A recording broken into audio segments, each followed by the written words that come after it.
It's not just another variation and a slightly challenging one, but it can help to remind you of a few points of performance that you might be missing out on throughout the squat. Now, the reason why I like to do it from this posture is to do a few things. For one, to help maintain a neutral spine, ultimately a position that's strong and structurally sound for your back relative to the rest of your anatomy.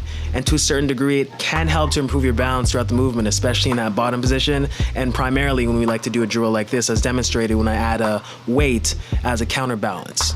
Major points of performance: maintaining a neutral spine, keeping the weight distributed between the heels and throughout the midfoot, and altogether just moving with the correct line of action. Hips back, pressing the thighs out, also known as hip abduction, and squatting down deep enough ultimately so that the hip crease is below the line of the knees. And this is what I refer to ad nauseum as what it means to squat down below parallel. And at the end, bringing the hips back up to full extension.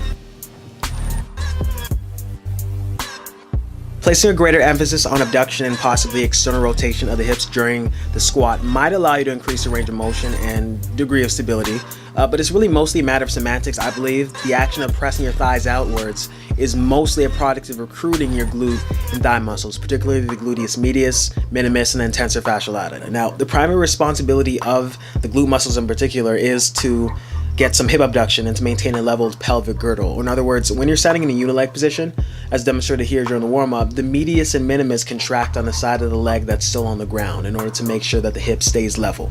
And even though the squat is usually performed on both legs, unless you're doing pistol squats, they are still very active and supportive muscles in that regard. So to say that you need to recruit your glute muscles more effectively is completely fine, but just contracting the muscles during the activity without properly executing that muscle's designed action in its full range of motion, you'll most likely be limited in performance.